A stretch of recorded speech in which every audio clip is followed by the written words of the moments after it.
Hey man, how are you? Not too bad. How are you?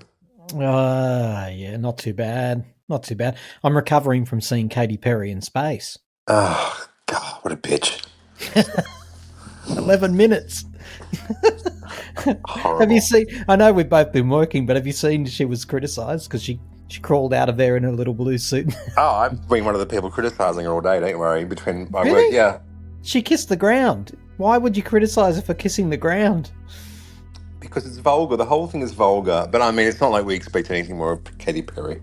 Oh, wow, so harsh. So Gail King, on harsh. the other hand, I expected more of. You expected more of Gail? Yeah. Oprah was on the ground. Oprah wasn't stupid enough to get in the little capsule. She was like, "Yeah, No. no, I'm not doing that. I draw the line at the capsule." But no, I don't understand why people are criticizing Katy Perry for kissing the ground. I mean, to be fair, when I used to get on the bush beastie at Australia's Wonderland, I kissed the ground when I I got don't off think it's the that. kissing the ground. I think the kissing the ground is the problem. It's the vulgarity of just billionaires going up into space and all these supposed feminists doing it for these like chauvinistic oligarchs. Okay, I I hadn't think it's thought the of that. problem. I hadn't quite thought of it as deeply as you have, Aaron. She was asked why she wanted to go to space before she went in that funny little capsule, and she said, and I'm going to quote here because it's a good quote. I wanted to model courage and worthiness and fearlessness. What do you think, Aaron? I mean, if she wanted to do that, she could have just watched 71-year-old Cyndi Lauper singing live. I just think she's a vapid person underneath all her supposed values, and she Aaron, just wanted to go up in the plane with the billionaires. Aaron, the Katy cats are going to be after us. What are you Let them, doing? She's let a them. nice lady.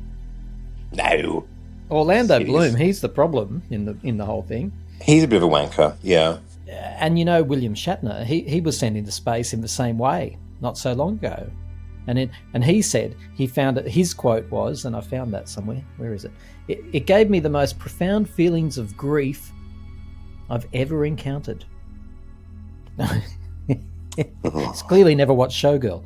I No. mean, quite amazing. All these people, they're having profound experiences, Aaron. It's not a little bit of bitterness and jealousy on your part, is it? Look, I think there's probably some jealousy in the backlash, but the jealousy in some ways is valid because people are finding it difficult to eat. And meanwhile, Oh, we're meant to think there's something amazing about it. A bunch of rich people looking out a window and going, "Oh, there's the planet." While they like burn up whatever it is, or they'll come back and talk about how they had a profound moment about the planet. Meanwhile, they're in a like rocket burning up however much carbon. Like it's all just so ridiculous. it's true. Every one of those women just about said, "We've got to protect this planet. We've got to protect the environment." Now, I've had a profound realization, and you're right. Getting up there is probably, you know, killed 100 dolphins. Yeah, it's like a Um, thousand jet planes all in once, but they're having some profound experience about Mother Earth. I mean, meanwhile, Jeff Bezos, who's basically Satan, runs it all. I mean, it's just like the whole thing is just no matter which way you turn it, it's rotten. how much of this is to do with the fact that your rent got increased by an outrageous amount recently, Aaron? Well, I just want to pay my rent. I can't go into space. I meant to what clap that? I don't think so. That was pretty bad. You made a post, so I'm not talking out of turn. You put it out there that there was a pretty substantial increase in your rent. And in Australia, a lot of people know this pain. I've just moved because of exactly the same reason. And after they made this profound increase in your rent, then they did it again, double Mm, whammy. yeah, And you and they're checked it out allowed by the to. I looks mean, of it. that's the They're not cruelty of allowed it. to. I read your email, I read your post on wherever it was.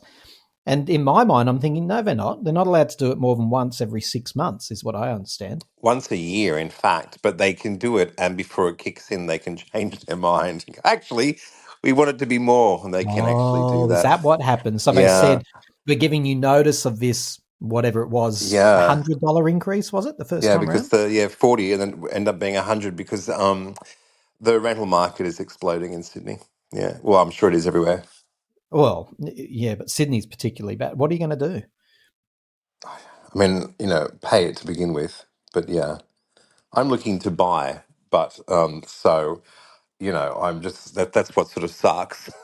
I chose you'll a be cheap saving place so I could save up my deposit. Now I'm getting hit by, exactly. yeah. It's a double whammy. Yeah, You poor guy. Honestly, no, I genuinely, all sarcasm and mocking aside, it's freaking hard. And I've got my hand up. It's just happened to me. There was another person, Nathan from the UK. He just moved because his landlord, exactly the same, did the dirty on him by, raising it to the point where he couldn't afford it anymore. This is a very common story. I don't know how real estate agents sleep at night because most of it's the agents, and they're Of in the end they're course. screwing over the landlords and the tenants actually, and they're just Why are they screwing over the landlords? Landlord gets more. they convince the landlord. Well, no, because they convince the landlord that they can pretty much get more out of them. But then, of course, they make all this extra money out of the landlord. And I mean, if you leave, they want you to leave. They're actually hoping that I'll go, okay, then I'll leave.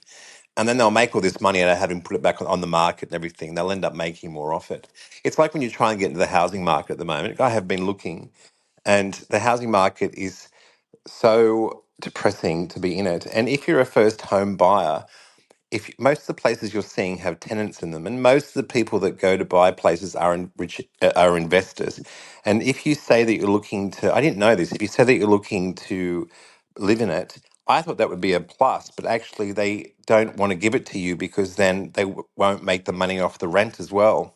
Oh, So the they'll real put in an estate. investor and Mm, then go, well, we've already got a tenant, and then they keep getting the income from that on top of the sale. of So it's course. all just geared against you. Yeah. Yeah. Meanwhile, Katy Yeah. Perry goes up in space. Well, fuck her. Oh, now I'm understanding. Fuck you, Katy Perry. Yeah. Fuck you. Fuck you. And you too, Gail King, and all those other women I didn't recognize. Bezos' wife was on it. What I noticed is Bezos came running. He tripped. I don't know if you saw that. He tripped. Yes. And what made me think, even Bezos wasn't so confident of this mission because he hugged his wife as if he didn't think she was going to come back. Probably checking if all her bits on her face were still to get held together. Was her nose still there? It was like an operation. Yes. Oh my god. Yeah.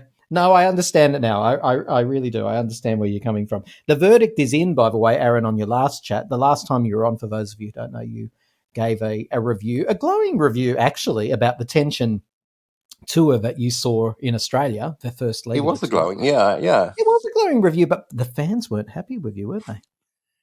Well, that's because they're all sycophants. Oh, stop it. They're not. No, they're just protective of Kylie. Do you want to hear the reviews, or is that mean? Of your show, of not of Kylie's show, of your of your Oh, no, I performance don't care what on I my think. stage. No, I don't care anyway. I couldn't Can I care read less. it? No, You don't want me to read it. not really. I mean, you can if you want to. I don't, yeah. Well, I want to. I've got them in front of me. All right, then Will go it on. hurt your feelings? I don't want to hurt my feelings. Oh no, well I won't read them then, because they would hurt your feelings. No. What little Kylie kids getting their nose out of joint? I don't think so. They're Let's get some ba- Madonna fans' nose out of joint, shall we? All right. Well, let's talk about that because you're on. You're one of the people who stepped forward when I said, or I think I reached out to you actually, knowing you're a Madonna fan. That this whole, I find it very peculiar. This Elton John and Madonna situation. It's been going on for a long time, and I thought it was fake. This post came up in the past week from Madonna saying, we bury the hatchet and we move on, and I couldn't understand why Elton was so mean, but I forgive him and all of that sort of stuff. And I was like, I honestly thought it was a bit of a parody, but it's real. So you're hopefully going to fill us in. How far back does this go? Goes a very long way. I mean, Really?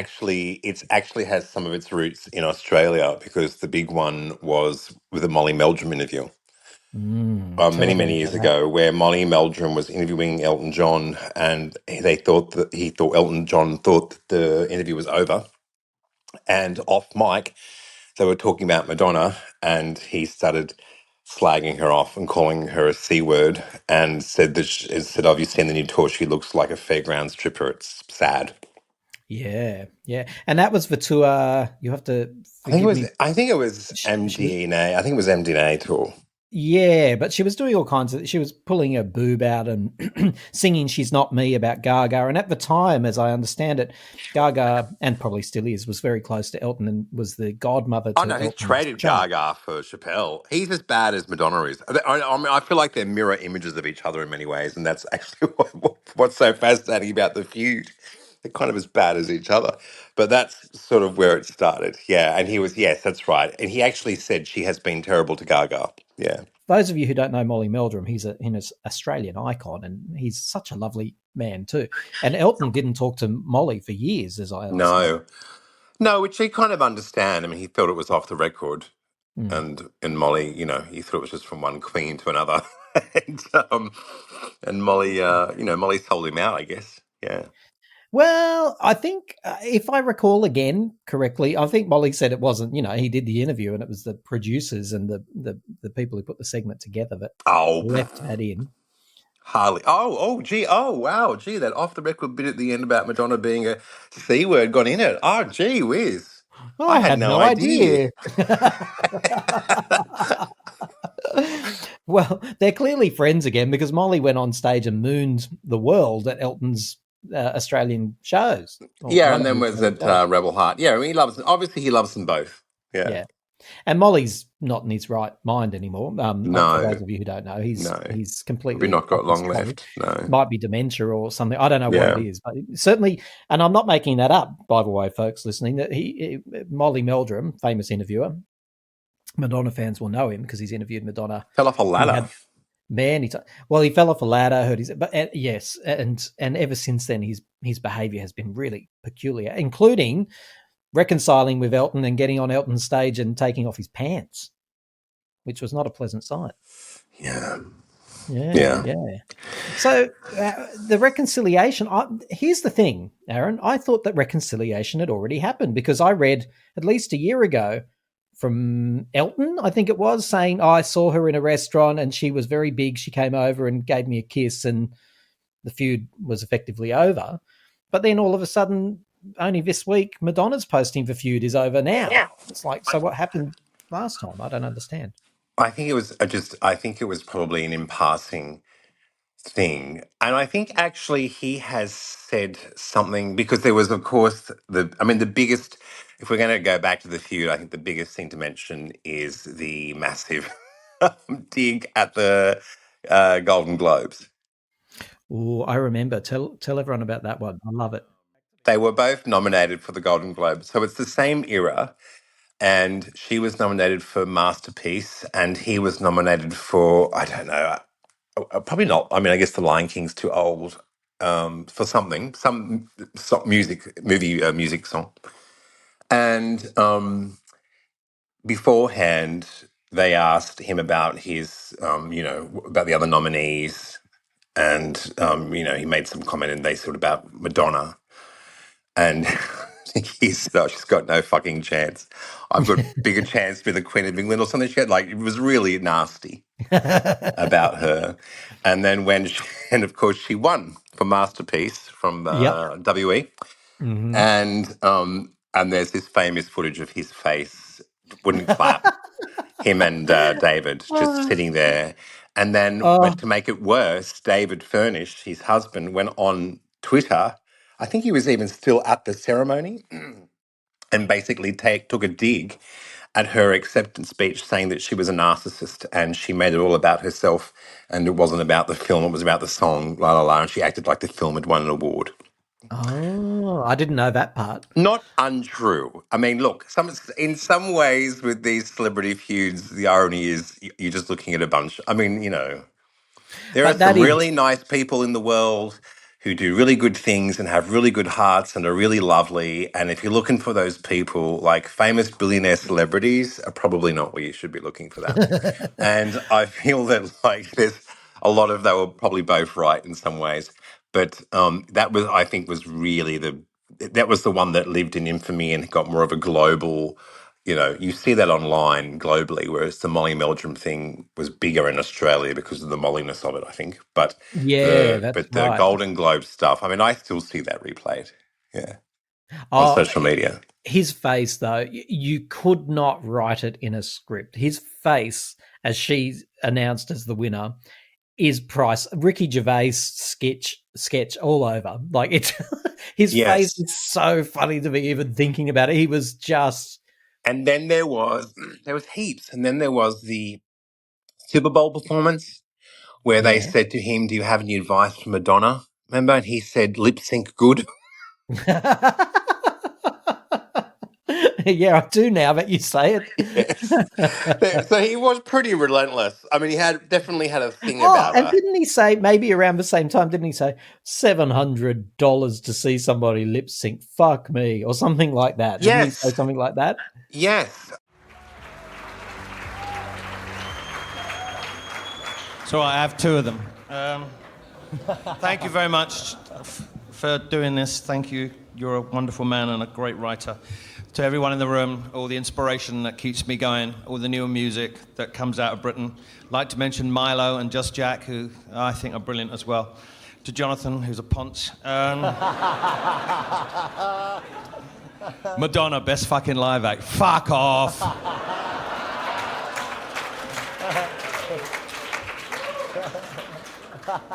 Since when has lip syncing been live?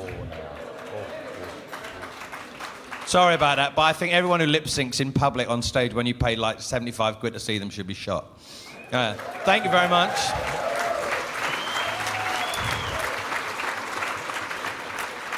That's me off her fucking Christmas card list, but do I give a toss? No. Thank you very much.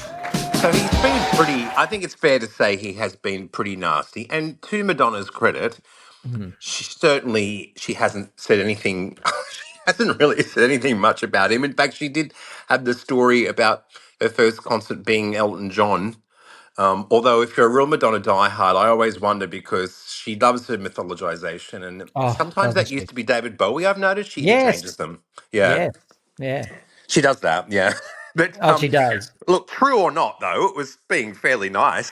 So, yeah, she's never really dug back at him that much. I've got to say. Look, I think that Madonna is, we love Madonna. Madonna's amazing. She's from another time, though, and Madonna's a bitch. I think we can all understand that. I watch In Bed with Madonna. I've watched In Bed with Madonna / Truth or Dare as an adult and been like, wow, you're not a very nice person. And you can kind of get where her notoriety in the industry would come from. And I would suppose that he is sort of maybe he was just feeding off of that. But to be fair, she has not ever really publicly gone him. I got to say. So yeah, and I think what had happened was he did the whole "oh, we've made up" in the thing, and then he just started slagging off the lip syncing and stuff again, and so it was sort And of all called off, and then this has happened, I guess. But I agree with you too that she, in this particular matter, which is not always the case with Madonna, but she took the higher ground. I think she yeah, said something along the lines of, I'm not quite sure why he's so angry, but clearly off his Christmas card list." I remember that comment somewhere along the yes, line. yes. Actually, well, this was when she won. So when she won the Golden Globe out the back, they actually said to her, "Elton John said this about you earlier," while she was standing there at the press thing, and she was very gracious about it. I mean, to be fair, I guess if you've just won, you can be, but Mhm. um, yeah, she's always been taking the higher road. There are lots of stories about the way Madonna has treated people, though. Let's be honest, and some of them have been caught off on hot mics herself. So, Well, what you about know, the most recent one that I can recall, which really surprises me and disappoints me? I'm not going to lie. Is the guy who wrote "Like a Virgin" had been waiting to meet her for yeah, years and years. yeah. Did you hear that She story said, and "Well, what now she you just had, did? now you did." Yes, when he said, "I've been Yeah, dying to I've been meet you," and dying to meet you. Well, now you have. well, now you have, and walked off. I mean, and I That mean, takes some yeah. gall. I That think I takes some think that gall. I think that I think that it takes a certain kind of personality to if that industry is super hard. I think we underestimate how cutthroat that industry is, Mm. and it's very similar in some ways to the corporate sector, where a certain kind of person has a tendency to make it through, especially back in those days when she wasn't a nepo baby, so she was genuinely breaking through on her own terms.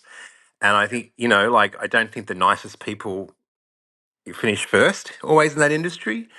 And so, I don't think many of those big stars are the nicest people. And especially when you've been that famous for that long, you've just had people blowing smoke up your ass. It's the yes men stuff, which just, they become, Madonna is so detached from reality because when was the last time she lived in it?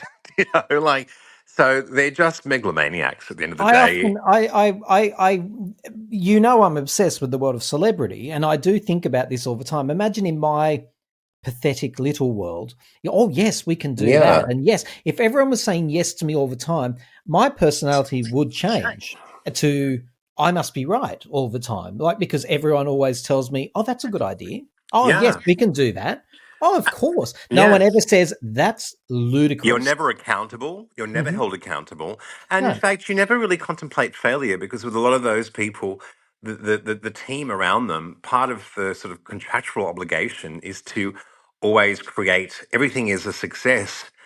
I mean, and I mean that happens in the corporate sector. I see that in the corporate sector, and it's the same. It's the same with leaders in the celebrity world. I mean, I remember seeing I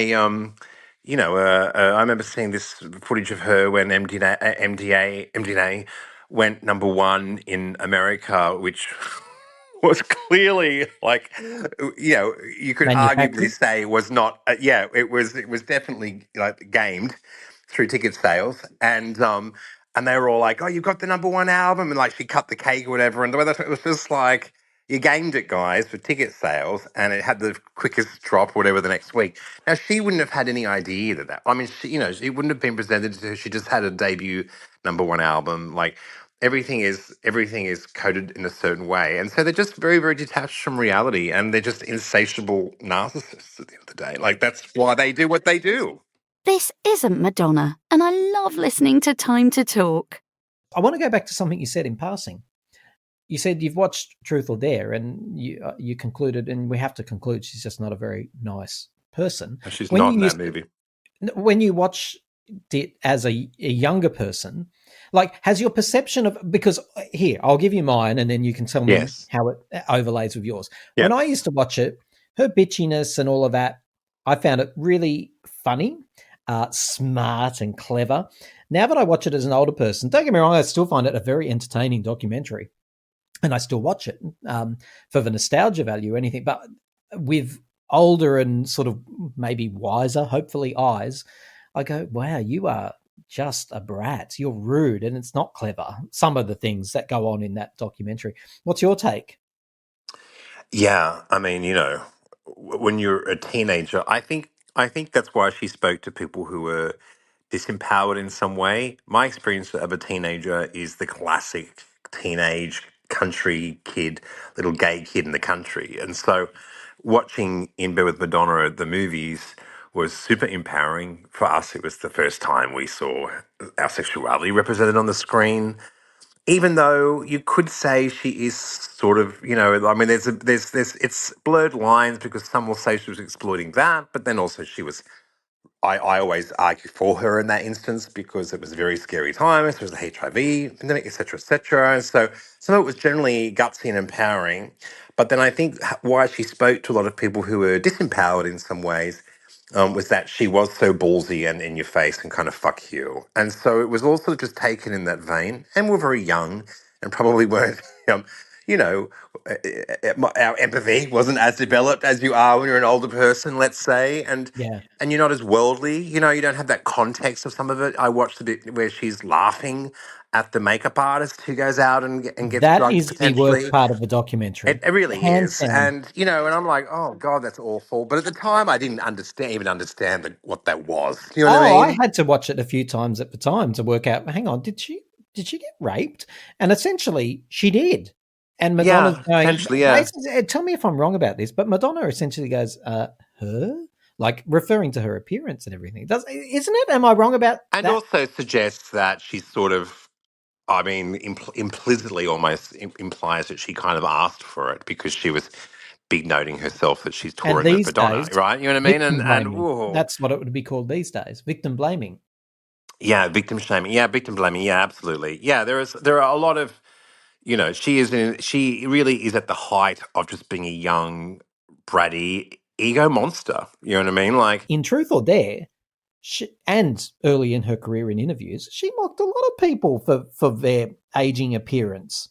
And now she's in the same boat. So I would love to ask her in an interview.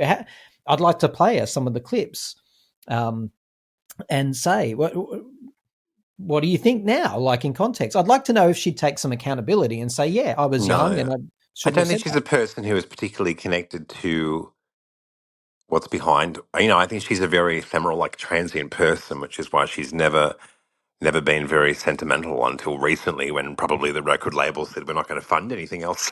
And so Oh, and um, her near-death experience, of course. suddenly she was on the greatest hits tour, and it was sort of.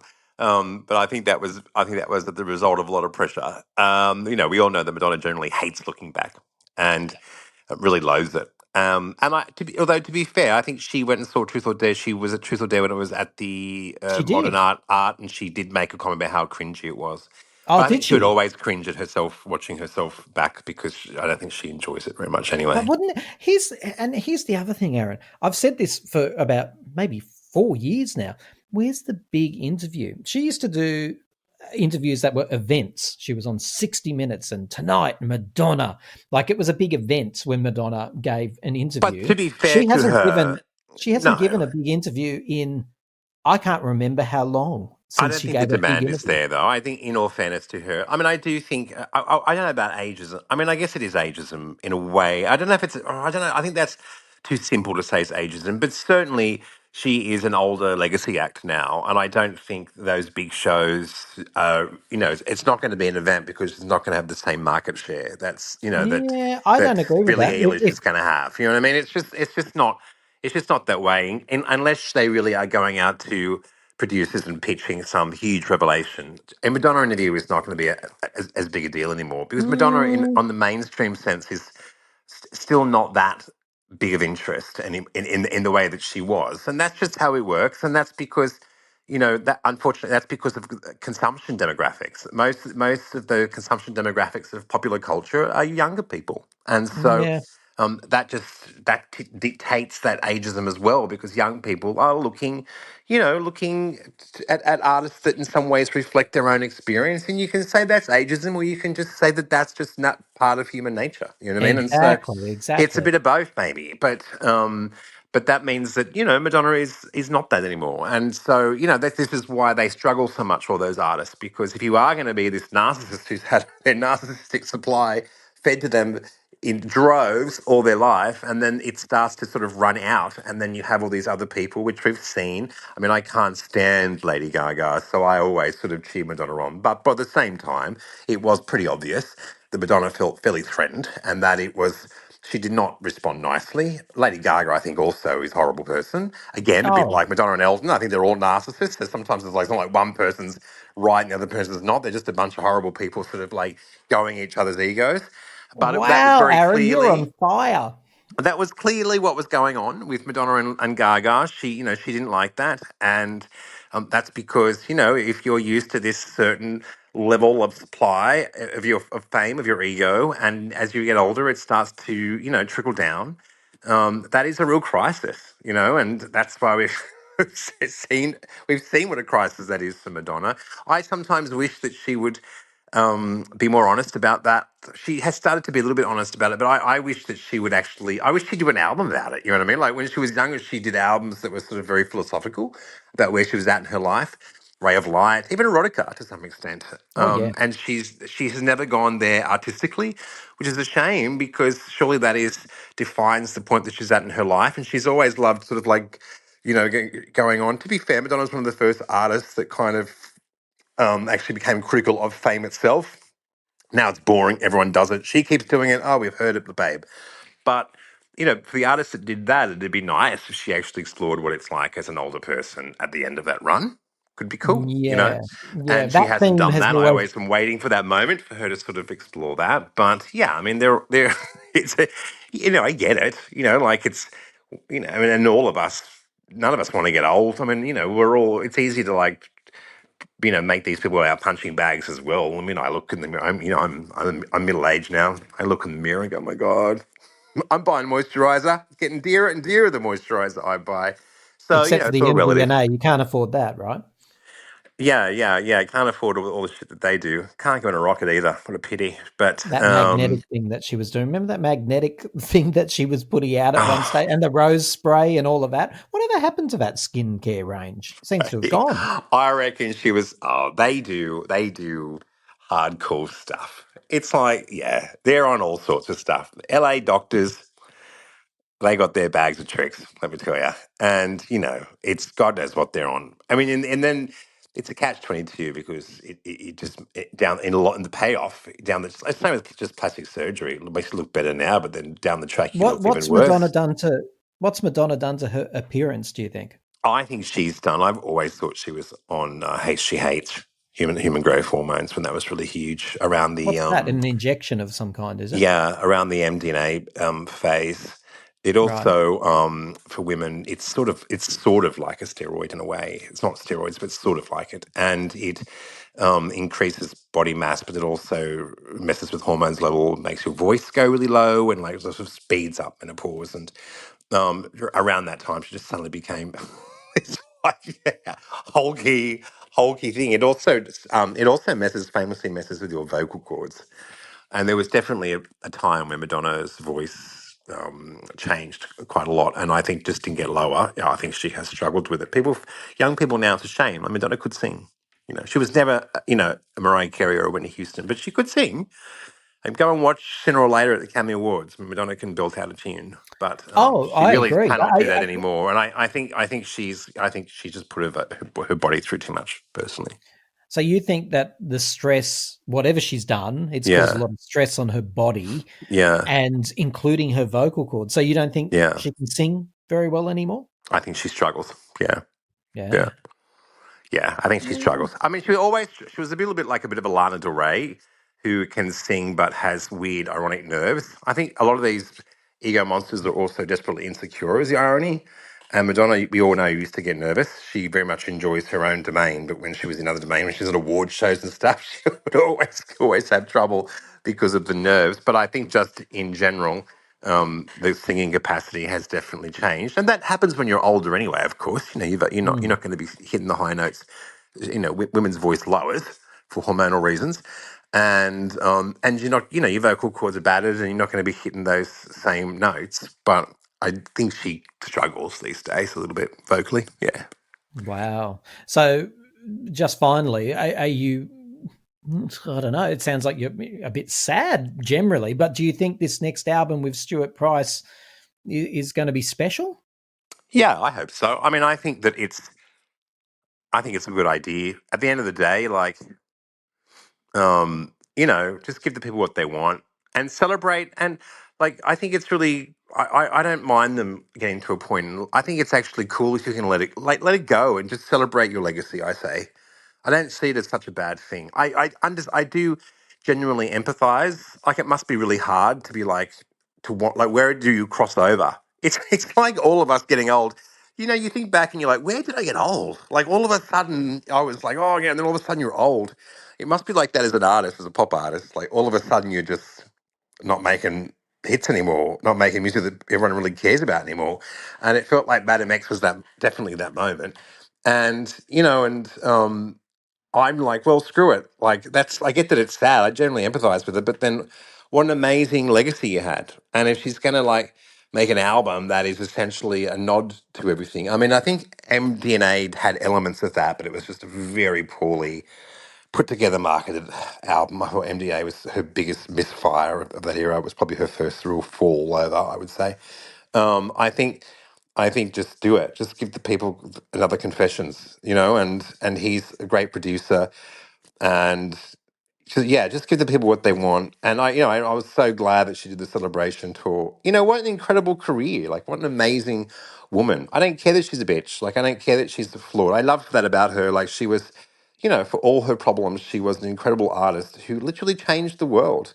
And for someone from my community, I mean, like, I will stand up for Madonna till the cows come home because, she really stood up for us at a time when nobody else was. And then it became cool for the little woke kiddies to come along and be like, oh, she was appropriating our culture. It's like, get fucked. Like, she did a lot for people that she didn't really have to. And so I always will defend Madonna despite all the other things I can say about her.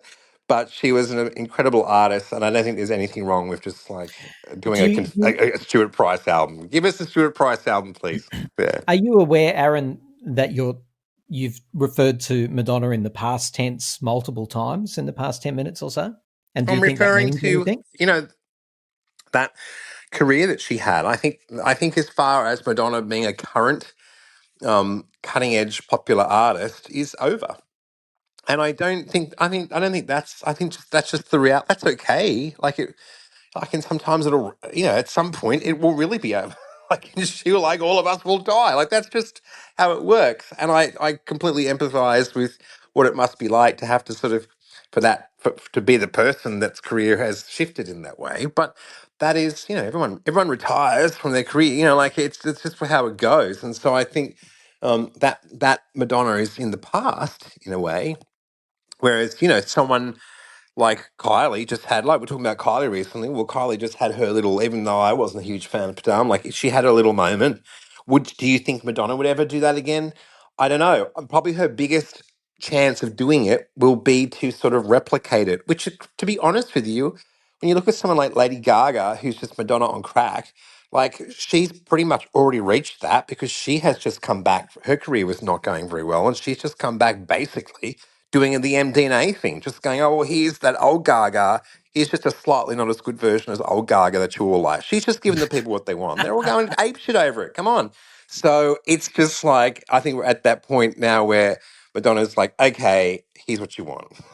you know, I'm just going Oh to wow! recreate, I'm just going to knowingly recreate something that in its time was really, really, really cutting edge. Do you know what I mean? Like Confessions on If a that's what Dance she's Floor doing. hung up. Stuart Price. Stuart Price isn't making cutting edge albums, number one albums anymore either, let's face it. So, Mm. these are two people that had a moment in time that was quite frankly a really long time ago. And, but that's okay. It was cool. Like, let's just give us that. Because I think what happens is they get out of step with the demographic because when people are getting middle age, the problem is young kids loved new hot things, but when you're no longer the young hot thing and your market has aged, middle-aged people are not looking for like new exciting stuff so much.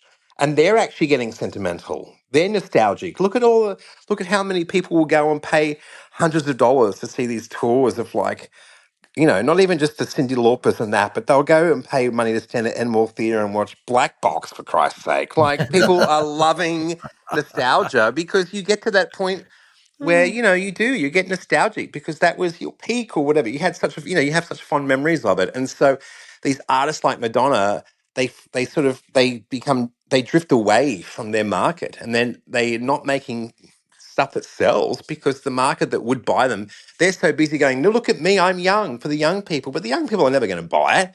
But then the people who would buy Madonna are not going to buy that either because they don't want young shit. They just want stuff that's where they are. So I think this is really clever of her, and the celebration tour showed that because look how huge it was. Look how beloved it was. And, Mm. and 5 minutes before that, she was in theaters doing that Madame X tour, which was terrible. So, like, I'm all for it.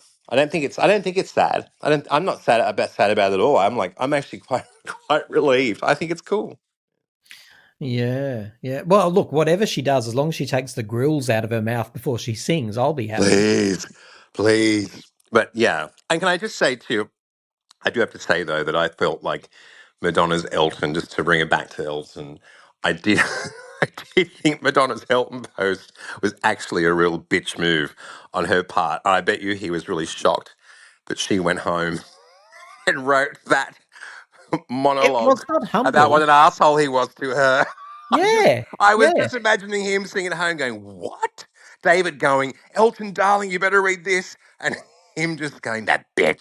But he was kind of forced to write his own, and it was just like, oh my god! If I went and was like, someone came and was nice to me, and they went home and was like, "I don't know why he was mean to me," but like, I mean, it was such a backhanded post, Yeah. you know what I mean? So. And it always is with Madonna. Like, and I'm so glad someone else read it like that because all the fans are going, "Oh, isn't she brilliant for Oh no, it bringing was it to a so. I thought close?" it was It's such a like bitch move. you're Yeah. fucking starting the feud again by saying she took not an ounce of accountability. She was just like, "I No, still don't understand, even though I've forgiven it him. I hurt still me don't so much understand." when I didn't understand it, and it hurt me so much. And I'm like, oh my god, he's going to be sitting there going, "That bitch." Yeah, he's now forced to be like, and you could tell even in his response where he didn't make such a big deal of it at all, and he basically just he was forced to do one too, but it was very short. It was very like, let's just move on. Yes, I'm I'm glad glad we you could move noted on that. or something, like, come on, babe, let's just let it go now. Yeah. You clocked it too, because that's all I was watching all these people going, "Oh, thank God the feud's over," and I'm thinking, I mean, it was hilarious. Like, don't get me wrong. Like, that's Madonna. and I thought it was hilarious. Like that's what Elton gets, and maybe that's what Elton gets. You know what I mean? Like Elton was pretty bloody nasty, so but yeah, it Well, was Aaron, you've been forthright and direct as always, which is what I love what I about do. talking Yeah. to you. It's what you do. It's what you do. And for those of you wondering why Aaron's so passionate, well, that's what happens when someone hocks your rent up by you go, I'm angry at the world, and this is the way it's going to come out. It's been a pleasure talking to you, Aaron. You too. Nathan, how are you, mate? Hello. Tell us all about this project you're working on, this creative, amazing. Is it all Kylie related? I'm not sure. So maybe Kylie related. Predominantly, it's I'd say about 80%. So I've got like my own. Basically, for context, I used to be a drag queen. I used to work in drag quite frequently, and then COVID came around, and I ended up stopping. I say that's why I stopped. It wasn't. It was because I had a temper tantrum. But like, I couldn't do it again after that anyway. It was Circus O'Gay, wasn't it? Yeah, Cirque So Gay. Sorry, I just remember. But also, no, that wasn't the only one. But yeah, like, I was annoyed because I never got my mic settings right and stuff like that. Yeah, they were, and it sounds trivial, but it's really not. You're the one out there, and if they can't get their, well, yeah, no one's gonna say, "Oh, yeah, her sound tech was shit." They're gonna say she was shit. You know? Exactly. So you ended up having this temper tantrum and leaving. I remember you telling me about that once before. Yeah, but would it be fair to say, Nathan, that's left? That's been quite a few years, but it's left like a creative void in you because you enjoyed doing that. To a degree. The thing that really did it for me was Padam Padam. Like the moment that it came out, I was itching. I was like, oh my god, like I'm not there. Excuse me. But yeah, I was like, oh my god, I'm not there to like be involved with like the creativity of that's coming out of Padam Padam. Yeah. And yeah, it did. It did leave me in a way that I was a bit like, oh my god, I can't do it. That's so annoying because like it's the moment when Kylie's got like this huge resurgence, and it's like the perfect moment for me to be doing my thing. Because I mean, I always sang Kylie. It was pretty much like she was very much my bread and butter. I mean, I do a bit of Dolly Parton and stuff like that. I sing a lot of Jolene, but predominantly it was Kylie. Yeah. And why couldn't you do it? Because you didn't have the platform at that stage. Yeah, well, I do. Yeah. I also wouldn't have been able to though, Tim. I've been quite unwell mentally for quite a while. So I ended up setting myself like a bit of a goal about 6 weeks ago, where I was like, right, I'm getting on the fucking Ozempic. I'm gonna get skinny as fuck, and then I'm going to really just branch out and do something like that again. Wow. Which is exactly what I'm doing. So, and this is amazing and so positive. You went, I don't want to keep going around this cycle, but I didn't know about the Ozempic. How do you even get your hands on that? Do you go to a GP or something? In the UK, there are you can get it privately at the moment. Right. So it's not expensive? actually Ozempic, but it's the same thing. What would you say, sorry, Tim? Is it expensive? Quite. It's not cheap. Yeah. I didn't know you'd put on weight, Nathan, but you were worried about the way you looked, were you? Well, it wasn't so much that I was worried. It was more like because I have body dysmorphia. So I see myself in a very different way to what other people see me. Yeah. So even a relatively small difference to me is a big difference. Right. And I wouldn't have been able to do it. I wouldn't really have been able to like go on stage in the way that I was. Mm-hmm. And like I needed to kind of get myself into a position where I was able to, which obviously a lot of people would argue was very unhealthy. But I mean, it was kind of the way forward for me. So it's exactly what. You still there, mate? Yeah, can you hear me? Yeah, sorry. It's not the best line, but I've got you. So essentially, you decided to take your life by the scruff of the neck and do it your way. But then the creative part of this new outlook on life was that you were going to make a creative project on your own terms, I believe. Tell me if I'm wrong. Pretty much. So I moved from Manchester, and I moved to like a shitty town sort of thing. like, because I'm from Hull originally, which isn't the most glamorous of places. But in this the town that I live in, I do like it. It's very nice, but they didn't really have anything in the line of what I do or anything along those Culture. lines whatsoever. Nothing queer. Right. Okay. So I was just like, well, I'll be that. You'll fill and that give void. it a go. Yeah, absolutely. That's a good idea, right? That's a good idea. And is the idea that once you've created this show or this act that you're putting together, that you run it on your own terms, you don't sell it to, or you don't be employed by someone else, you'll do it privately as a show, or maybe you haven't even thought that far ahead? No, I've really thought into it. It's been something that's been in my mind for a while. But I mean, I've always been part of like an ensemble, I suppose you could say. Right. Can you hear me any better now, by the way? A little bit, yes. Sounds a bit louder. I've just turned myself up 1 minute. I can do. Oh, good. Is that any better? Oh, that's better. Yeah. Right, great.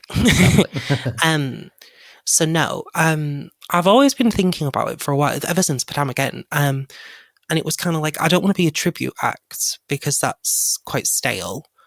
But I also kind of am a tribute act. So I've always thought about it and been like, well, what would I be? And I kind of view it as a bit of a hybrid, really. Yeah. Where visually I won't be carbon copy of the things that she wears and stuff.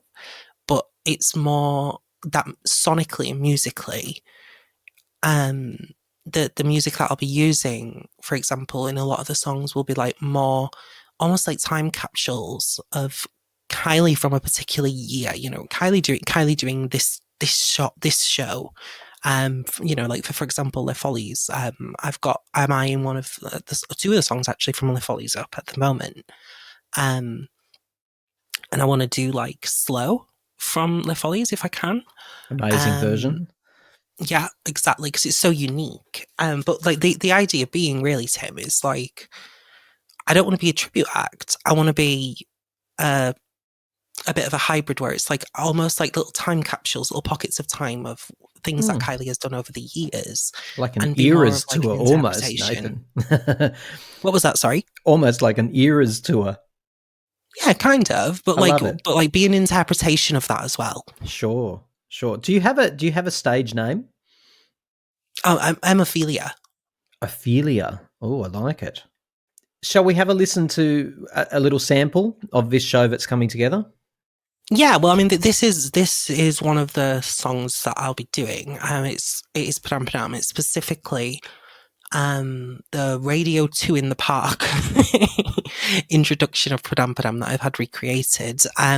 Obviously, the levels are a little bit different because, like, this is kind of everything turned up a bit, but it won't actually be this loud because obviously I'll be singing. All right. But yeah. Well, I'm going to be sharing what I think as we go, okay? Because this is, like you say, bringing the drama back, which I quite like. Let's have a little listen to what we've got here.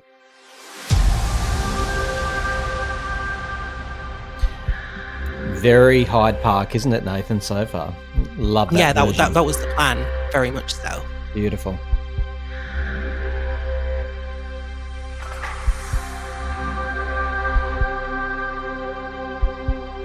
Loving the tension already.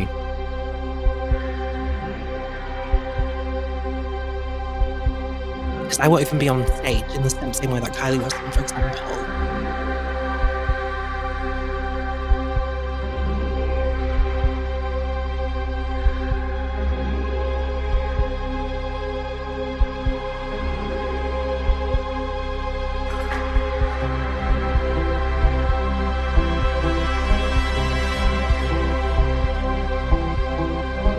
It's beautiful so far. Absolutely beautiful. It's funny because this is the bit that I'm getting only slightly, but only ever so slightly.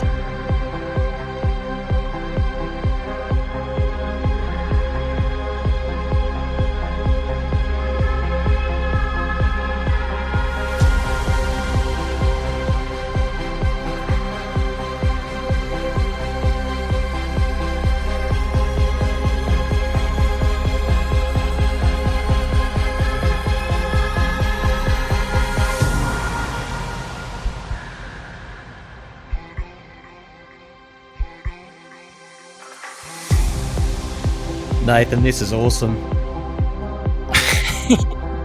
So much drama. I wish she'd do this a lot more herself.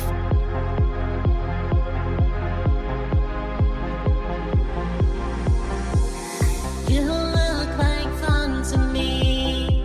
You look a little like somebody I know, and I can tell you how this ends. I'll be in your head all weekend. Shivers and butterflies. I get the shivers when I look into your eyes, and I can tell that you're all in, 'cause I can hear your heart beating.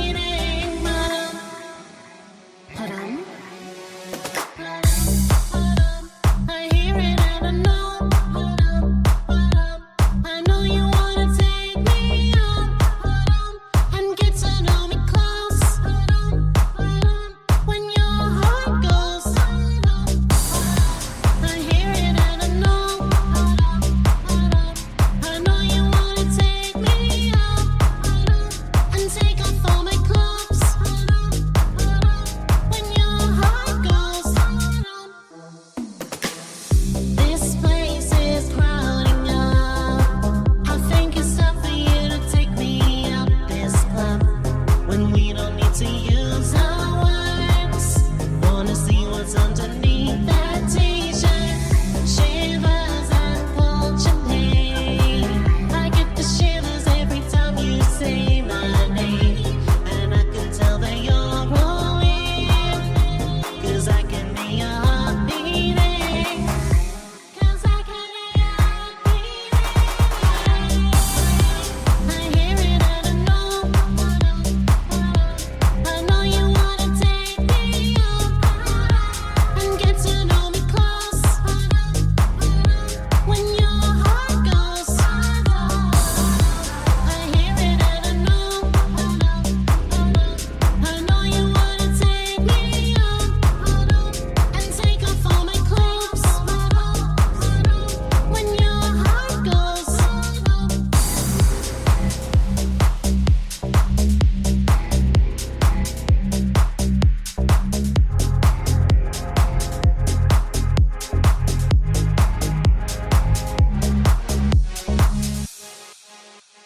Bloody hell, Nathan, that's epic. Congratulations. Well, I hope so. I mean, he did a really brilliant job. The guy, the producer, Your mixer, to yeah, be fair, yeah. he made it his own as well. That which I thought was really good. So epic. Honestly, that's really, I was singing along. I thought there was no point trying because it was so loud I couldn't hear you anyway. But amazing, amazing. And for me, it brought a lot of visuals into my head, which is what a good piece of music does. Do you have your own visuals that you want to accompany that when you bring this to life? In regards to visuals, it's going to be difficult. Being able to afford to have that is probably not going to happen. I know what I'm going to do. Because I won't obviously be on stage for the intro portion. Because, like I say, they don't have anything like this. I can hear exactly where you're meant to arrive on stage in that track. Yeah. And they don't have anything like this, so it's like those people. Whilst obviously it's not the same, it's going to be a similar thing of, oh my god, what is this? What is she going to look like? Do you know what I mean? And stuff like that, and it's going to have that kind of vibe to it because they don't have this. Right. So they've never seen it. Probably a lot of them. So what do you want to do? Do you want to actually almost replicate the pajama, but that's expensive, or are you going to go down a different track? Well, no, like I say, the thing that I was, because I could do that. Like, you know I could, because I've spoken to you about it, because I actually know somebody who would be able to make it for me. Yes, you have a seamstress. Well, she's a good friend. Nathan on she's the Titanic. But no, it was, I kind of thought about it and I was like, I don't want that though, because then that is tribute act territory. Yeah. And, you know, as somebody who does drag and it's such a visual medium, you want to kind of be able to express yourself while you do that. And I think that's what I was trying to get at when I was saying, like, kind of being in the middle of a typical drag performance, but also a tribute act. Like, I want to be able to express myself visually whilst also interpreting what Kylie did at that time. I think it's fantastic. I can imagine. And the good news is you don't have to make decisions just now. From what I can tell from our text chats, this is just slowly falling into place and you're not trying to rush it, right? This whole Oh yeah, no, act. I've got until September. I've got a lot of stuff ready. It's all kind of fallen into place in my head. I kind of know how I want it to be, because the way that I view it is that I don't want to be the kind of, for a start, I don't want to be the kind of drag performer, I never have wanted to be, who kind of goes on stage, calls people a dickhead a couple of times on the microphone, tries to be like funny, you know, I love and all that, and kind of does that. That's not how I like to be. I want to be quite polished, I suppose. You know, for example, and I'm sure you'll have noticed it yourself, like one of the things that I absolutely adore about Kylie's shows is how her songs seamlessly transition into one another. Yeah, yeah. And I want to replicate that a little bit. And it's just stuff like that where it's like, you know, you're actually putting together like taking someone on a journey with it, I suppose, a little bit. Yeah, I think it's fantastic. And why September? What happens in September, this deadline you just mentioned? No particular reason. It wasn't, I set September because I thought, well, I want to give myself enough time. Right. But there's only like like for example, I'd already spoken to venues that were interested. Oh, awesome. Yeah, well, no, I already have one in mind. I mean, it's nothing glamorous. Don't get me wrong. You know, but you don't need glamour, do you? You just need a venue. And how long does one of your acts go? Like, are we talking an hour or less? Interesting. That's an interesting question, because it's something that I've spoken at length about with people, and I'm planning on doing it in intervals. So it's going to be 3 acts. It's going to be 3 acts, about 5 songs per act. And then I'll have like a costume change of sorts and stuff like that. Like I say, I want it to be quite put together. Yeah. And which that's takes kind a of lot my of effort, mindset. right? Yeah, like I want it to be put together. I mean, don't get me wrong, I'm not going to make a great deal of money out of this. I don't think I'll even break even. Not about the money though, is it, hey? Not in this particular regard, no. No, this is about being your true self, right? And filling your cup emotionally and creatively and all of that, because you've been missing it for a long time. I definitely did. No, 100%. And it's really interesting to do. And I mean, it's more of like a test of concept than anything else as well. That's kind of how I view this. I view it as a bit of a test of concept. Well, I'm really proud of you, because honestly, it's really hard when you're going through a lot of stuff yourself and then you add on the layer that we all know too well, which is day-to-day life, making ends meet, having somewhere to live, having a job, answering to the overlords. And if you can find time, and I know I'm speaking mainly about myself here, if you can find time to make sure you are flexing that creative muscle, it's a bit like, this is going to sound like a very strange analogy, you have to actually make the time to exercise every single day if possible. And if that's not possible, then every single week. And it's hard, it hurts, and it becomes harder with age. But the same with the creative muscle for me. I've noticed, and people notice, actually people notice before me, if I don't create something every fortnight or so, people start to go, oh, you're looking a bit flat, or you seem a bit out of sorts. And then it occurs to me every time after all these years on planet Earth, I go, you know what that is? It's because I've been a slave to the machine, i.e. work, and I haven't done anything independently creative. So my point being, Nathan, I'm really proud of you to actually, in this world where it's hard to make the time and motivate yourself, you're on a creative endeavor, and my God, that's extraordinary. Well, thank you. I mean, I'll have to make a GoFundMe so you can fund it, Tim. Yeah, Nathan likes to spread this rumor that I'm rich. Apparently, he tells every drag queen and his dog. It's my headcanon. No, I just think it's amazing, and I love the fact that your motivation isn't to try to make money and a profit in a way. Like if that happens, it happens over time, but that's it's a not hobby. what it's about at the moment. Exactly. It's a hobby, exactly. And that's because you know I'm in the fortunate position where I'm able to say that. I'm able to say it's a hobby. I don't need to rely on it. So yeah, it's really fun. I mean, let me see if I can show you, because I've got this. I've got my own mic. Yeah, do you have my to, own like, microphone. this is a boring technical question, but when you go and set up at a little venue, I'm assuming you have to provide everything, including the audio setup, the staging, the whole bloody lot. Well, I won't necessarily have a stage as much as I'll have like a stage area, but Yeah. I would have been able to use their stuff, but as I've told you, I can really kick off when things don't, if things aren't the way that I want them to be. The way that I looked at it was, for example, a lot of the microphones that places like that do use, they might be very good microphones, but they're not typically tailored for somebody who sings in the way that I do, for example, and it doesn't often pick up the higher ranges in my voice, or They're they don't tinny, get usually. They're sorry. tinny. They're tinny is what I find. Even if they've Yeah. got good equipment, they're still made for speeches, I suppose, and they're just a bit tinny. No, so good for you. You're taking your own stuff.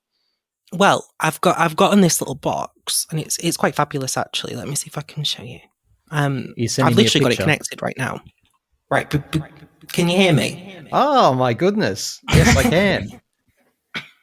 You look like fun to me. Amazing. Like I've got it ready. Like The reverb, the echo. Have you balanced that all out yourself? yeah, so it's just this little box. It's fantastic. Because like I say, I will not permit somebody to be in charge of the way that I sound. No, we so don't want I've another gotten a star box. tanty. Yeah. Yeah, that quite literally does everything for me, but I can set it before the date. So, like, I can set every single song. So, literally, all that somebody will need to do is press an arrow key, and they'll go to the next song. So 1 minute, let me try and properly show you. Okay. Ba-dum, ba-dum, I hear it and I know. Wow. That's Like, so obviously, good. it's a bit toned up to 100 right now, but No, that's amazing. And so what, do you slightly change the settings for each track, do you? Or do you just keep it the same the whole time? well, it's very intricate actually. I'm able to set the BPM per song. So, for example, if Padam was playing just then, you would quite literally it would my reverb, my delay, all those different things, they're already set to the correct BPM so that it would balance in with the song. Wow. And stuff like that. It's really interesting. It's really good. It's been really interesting to like kind of learn about that sort of stuff.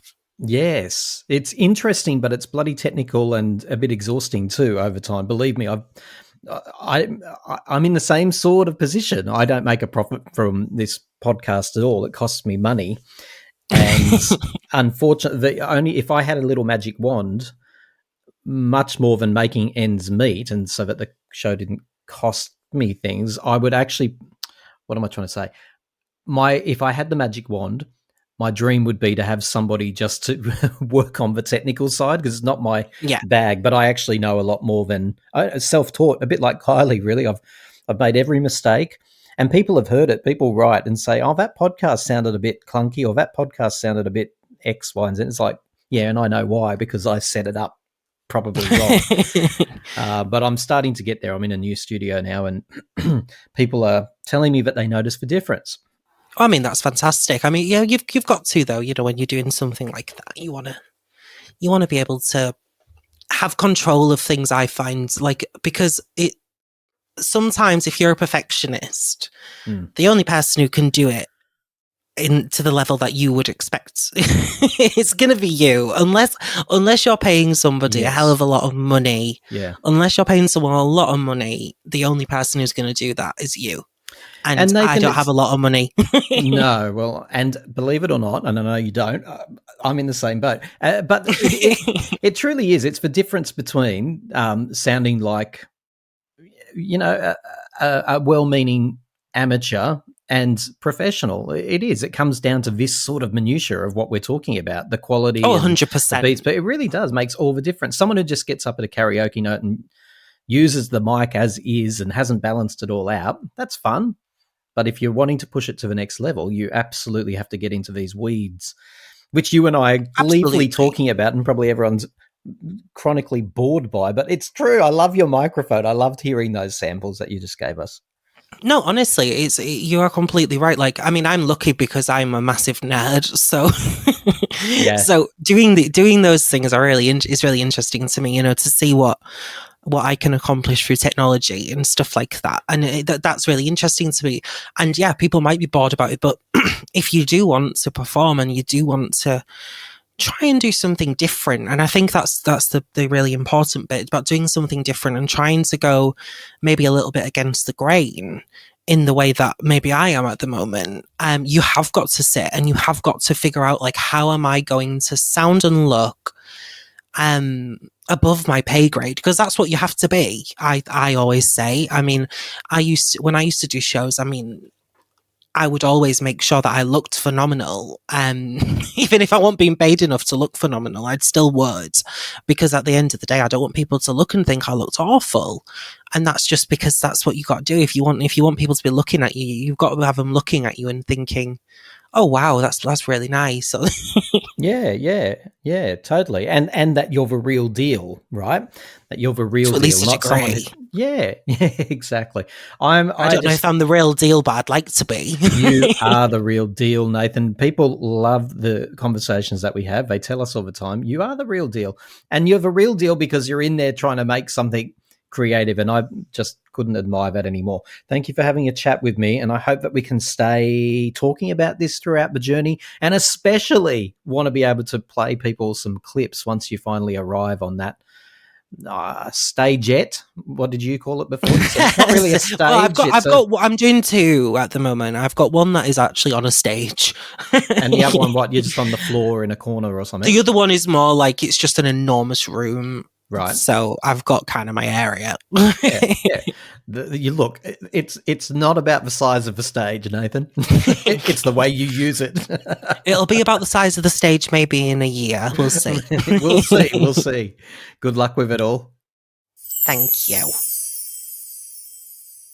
All right, let's do some Kylie trivia, because you're an American fan, right?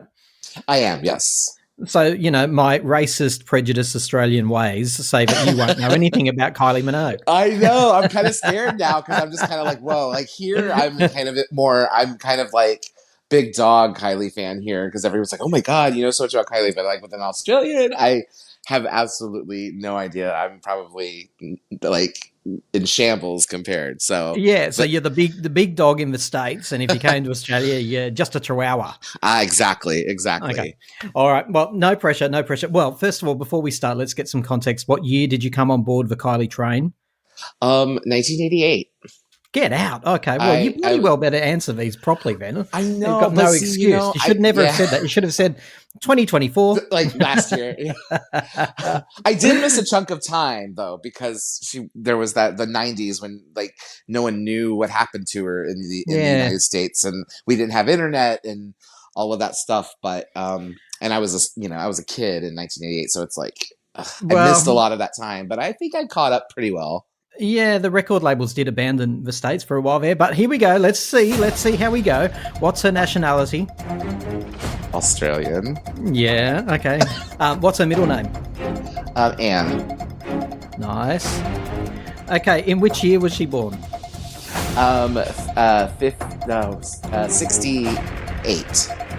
1968. Nice, very nice. What character did she play in Neighbours? Charlene. So she appeared as a judge on what TV show?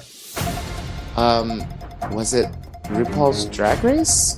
Well, I'm going to give you that because I believe she did at one stage. But she had a contract for a whole season of... Oh, The Voice. I'm sorry, The Voice. Nice. The Voice UK.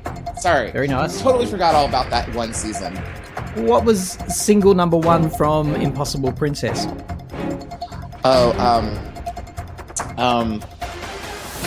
I know this one. That's it. I know you know it. I know you do. I believe in you. What was the No, it first wasn't. single? I believe in you. No.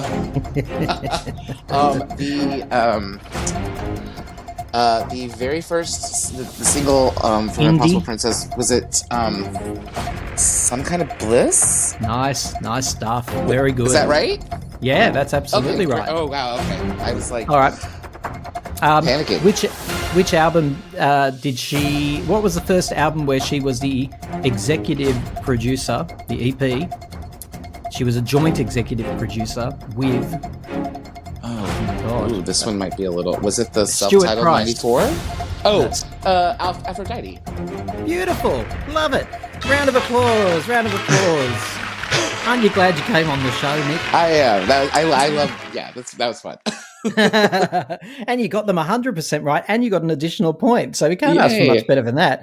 So there you go. The American fans do know their Kylie. People, Some of they us do do, know yeah. their Kylie. Some of them do. Well, you've been around for a long time. Yeah.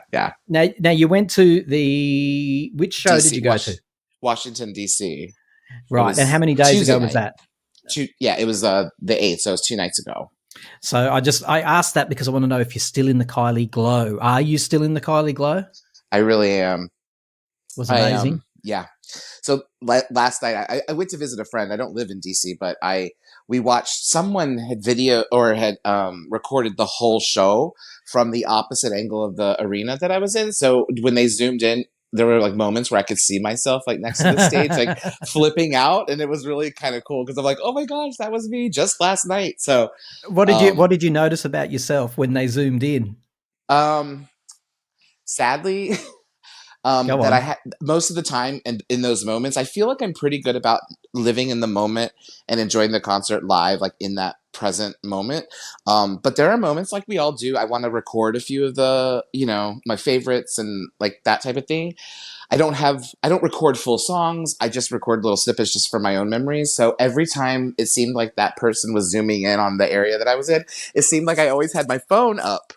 Well, you probably did, Nick. Who knows? Who knows what percentage we all spend? Because I know how you feel. You're there and you're thinking, I'm going to live in the moment. Right. But then you want to take a little snip for someone special or for yourself, I suppose, which you were obviously doing. So was it every time that he zoomed in on his footage? No, it wasn't every time, but phone?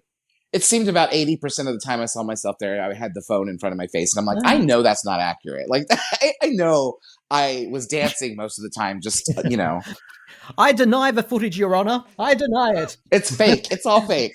It's AI. Disproportionate. It's out of context. No. I object. Hey, that's Poor how that Nick. works. You're getting hassled out on this show, aren't you? But I mean, that's very self-reflective of you, and you can take that away and work on yourself like we all need to. Yeah. But I think I did a good job. I mean, I do feel like I lived in the moment and enjoyed it and soaked up my own sort of energy without the phone in my hand. Where were you standing / sitting? So I was kind of like the you know how the stage comes out to a T, and so I was right at the tip of the T on like the stage stage right. So on the if Kylie was looking out, she would see me off to her right in the corner of the T. So it's not the first time you've been at the tip of a T, right? Well, that's very interesting. I've got to. You've caught me at a bad time. I'm really sorry. Yeah. No worries. I'm in the middle of a work day, so I'm being completely stupid here because my work is very serious, and this is much more light and fun. All right, so take us through it. Had you done spoilers before you got to the show? Yes, but not really. The very first show of the tour, which was, I don't even remember, like a couple months ago, or had it been that long? It was, I can't even remember where it was, but I did look at the set list for the very first show. And that's the only I didn't. You didn't watch any video? I did not watch any videos. No. Wow. So when she arrived in Washington in the arena, what's the name of the arena there? Capital One Arena. Capital One. So when she arrived at Capital One Arena, you honestly had no idea where she was going to appear. No, I didn't know. Isn't that amazing? No, and I didn't know. I honestly, the set list I had seen like the very first show, so I didn't even remember what the opening song was. So it was a complete surprise to me. Would you agree that it's much more pleasurable and enjoyable to not know at all, to not have seen any footage? I think in this case, yes. I think I like the surprise element. Now I've gone to see other shows, other artists and stuff where I was like, oh, I can't wait. I got to see, but this, I just felt like I was just like, no, I want it to be, I want to like live in that moment and and experience it for the first Well, time. you have my admiration and appreciation. I think everyone should not do spoilers for shows like this, especially Kylie. If you've been a fan since the beginning, have you Yeah. seen her live before? I've seen her live one other time. Okay. Was it 2009? It was no. I actually missed. I missed. There was a lot happening in my life in like the for me the show and the Aphrodite tour. I missed the Aphrodite tour. But I did see her at New York City Pride in 2018. That was the first time. Was So that that wasn't when a full she was tour. doing that? Was that the one that opened with Golden? Yeah. Yeah. That was a fairly good show. Was that a That was the full-fledged golden era. Yeah. show? I thought it was wonderful just for like a one-off like Pride thing. It was amazing. It was and then outdoors also, and it was daylight, I think, wasn't it? it was like late afternoon going Yes. into evening, but yeah, I remember it there was a outdoors. beautiful golden color behind her at one stage. I think, Yes, and they I've had only like the watched it. Empire State Building. I think had like a rainbow, like that we could see in the background. It was an experience. I loved it.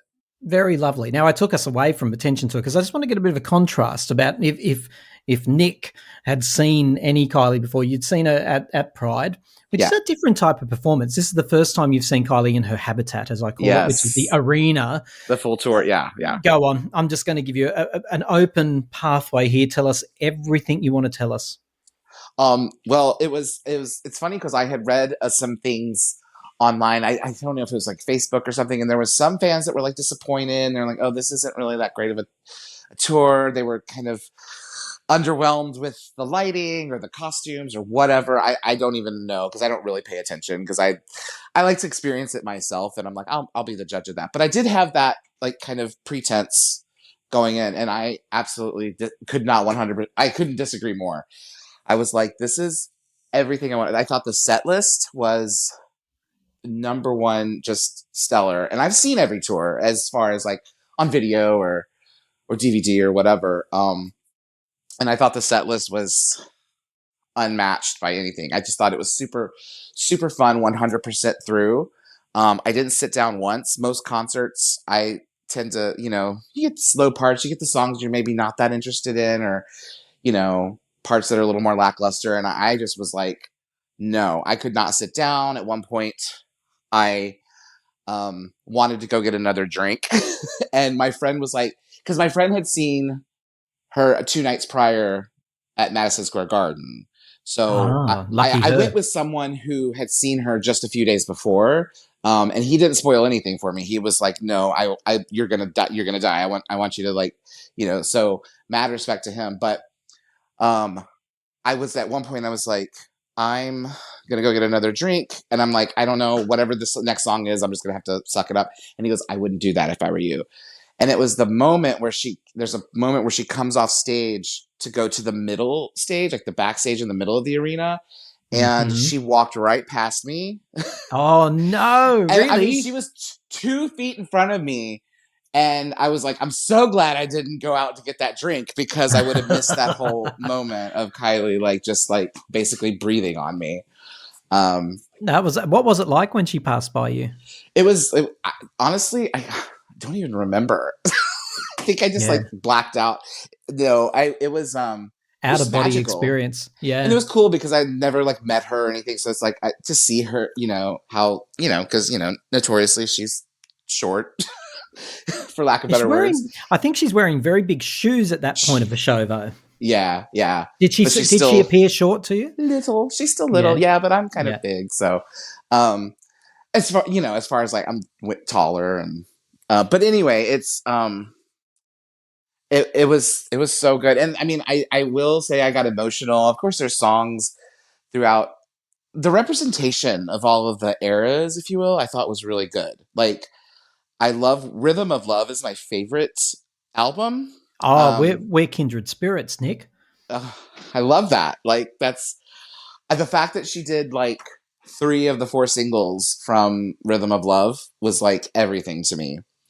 And then of course I love Tension so much. So all of the Tension songs like got me emotional. Things We Do for Love is sort of just become one of my all-time favorite songs. And when that happened, which I knew she was going to do that song, obviously, but like I turned around at one point. I just had like streaming tears down my face, and my friend's just like laughing at me because he's just like, "You are a wreck." But, but I was like, I don't care. I love it. The song means so much to me. So, What does that song mean to you? I must admit, I don't have a connection with that song, but okay, I am probably in the minority. A lot of fans say, "Oh, I hope she sings that." And "Story" is another one that seems to go hand in glove with yeah. that. What is it about that particular track? I think well. So I mean, I'll just say it. Like that, listening to that song when it came out, it wasn't necessarily when it came out. I loved it when it came out because it's just got a good hook. It's a feel good song, and the whole album is a great song about kind of falling in love or capturing. There's so many little moments that like capture that feeling, that that just like incredible high of falling in love with someone, and it so happened that at one point during the since Tension's been out, that actually happened to me. And so I walk a lot every day, so I go for like meditation walks and just like all types of stuff. So but there were moments when like I would go for walks every day and think about this person that I'm like crazy about.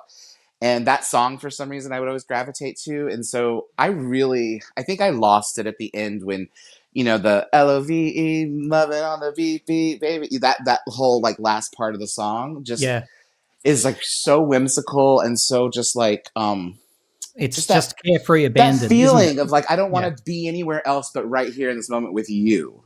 And, That's right. and I got swept away by someone, and that song represents a lot of that. So it's just highly emotional. When the song was out and that those emotions kind of like building up in me, and it was, it And was just I'm going to be wonderful. nosy, Nick. Did that little bud of love blossom? Yes. It did. It's actually still blossoming. It's still blossoming. It's still blossoming. Tension was out years ago. What the hell's wrong with you? I know. Yeah, it's I've got no love in my it's heart. kind of a Nick. slow burn. So A slow burn. Yeah, but it's complicated.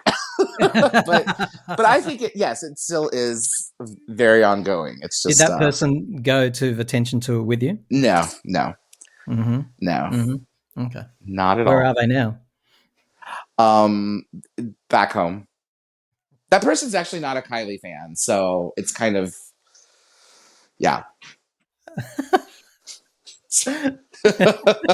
What an awkward twist this conversation's taken. I know. Back to the show. Yeah. Like that's a whole nother. Yeah. Yeah, that's a whole nother podcast. What requests did she take during the Washington show?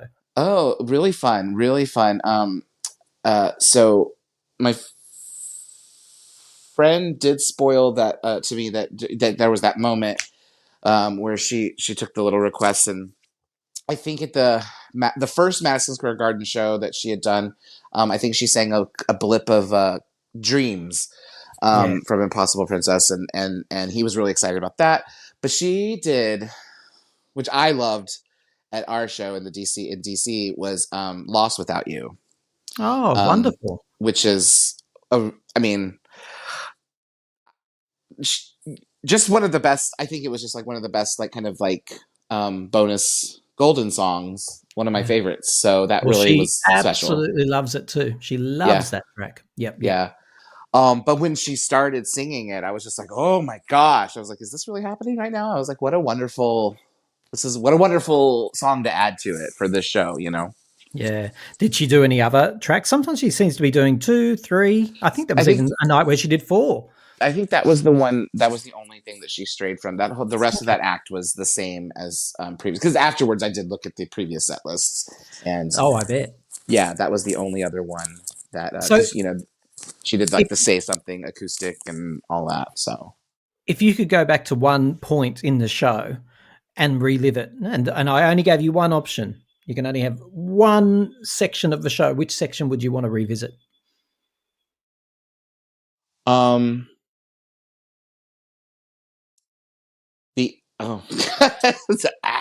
I want all of it, says Nick. I want all of it. It was all just insane.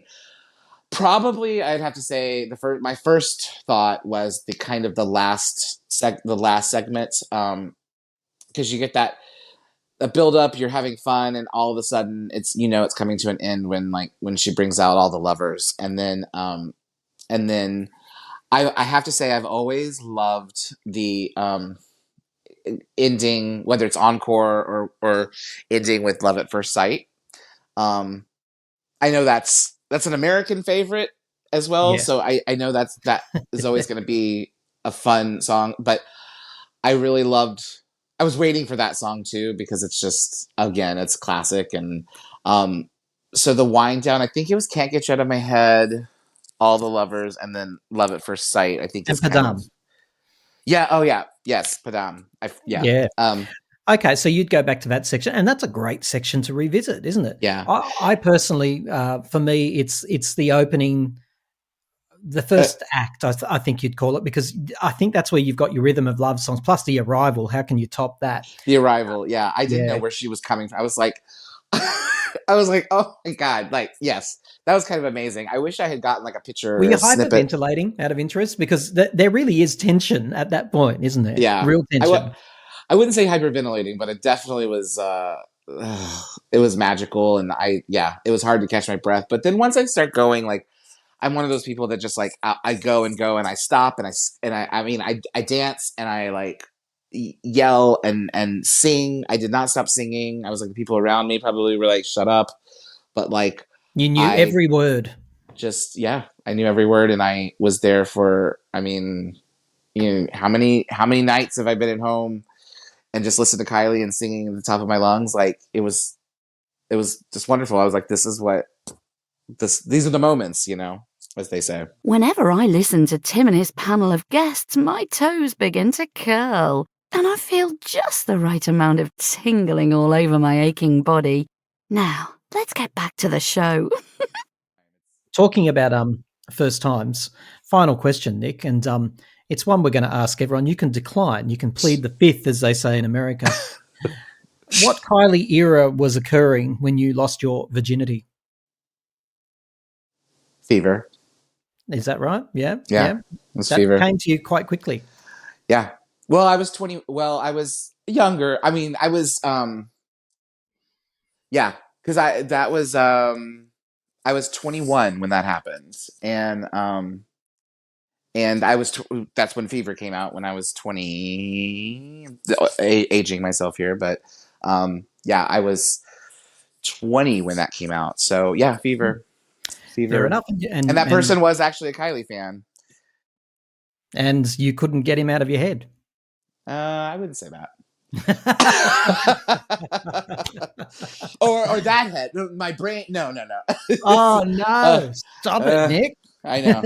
TMI. Yeah. Oh, Nick, it's been lovely talking to you. Thank you for helping us unpack the Washington show. I don't think I've spoken to anyone who's been to that show just yet. Madison Square Gardens and lots of other American shows. But I'm just so thrilled for you personally. I truly am. As a Kylie fan, you've waited a long time. You've been patient. You've been loyal. And now you have received your reward. It was wonderful. I couldn't have asked for more from the show, and I loved every second of it. And like I said, it was just so much in the moment and so much energy that it literally was the best show I've ever been to at this point in my life. Probably, one of the top nights of my life. Until she comes back. Round 2.